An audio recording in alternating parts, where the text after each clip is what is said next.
अस्सलाम वालेकुम नाज़रीन की हाल ठीक हो। उम्मीद करना कि ठीक ठाक होवोगे। इस टाइम मैं मौजूद हाँ गुजराना राहवाली कैंट रेलवे स्टेशन के पास जिथे किंगरा बरादरी का 40वें के खत्म का प्रोग्राम है।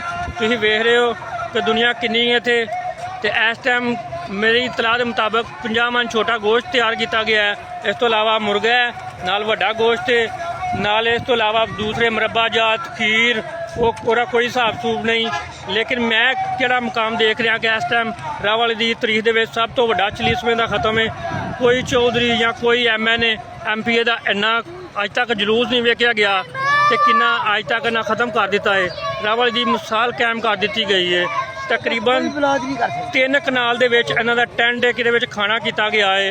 तो सब तो वड्डी इन्हां दी खबर है वे कि इन्हां पूरी राहवाली नूं दावत दी है कि आम पब्लिक भी आके खाना खा सकता है। किसी नूं कोई मसला तकलीफ होवे तो दस सकदा उन्हां नूं। ਇਹ ਵੇਖ ਸਕਦੇ ਹੋ ਤੁਸੀਂ कि आवाम का की जोशो खरोश है। इस टाइम इन्ना इस तो बाद पैसे भी सुटे गए ने, खुशी के नाल मनाया जा रहा है। ਇਹ हाजी साहब की वालदा ने किंगरा बरादरी है। हाजी लतीफ किंगरा साहब की वालदा का खत्म है 40वें का। ਇਹ ਤੁਸੀਂ ਵੇਖ ਸਕਦੇ ਹੋ सामने।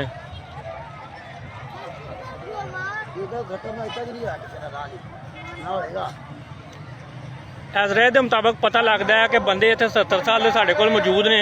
वो कह रहे हैं कि हाँ जिंदगी पहली दफ़ा देखा राहवाली के तारीख हरूफ कर दी गई है कि सुनहरी हरूफ न लिखा जाए। एडा वड्डा खत्म अज तक किसी चौधरी का नहीं वेख्या गया, कि एक आम बरादरी किंगरा ने कर दिता गया।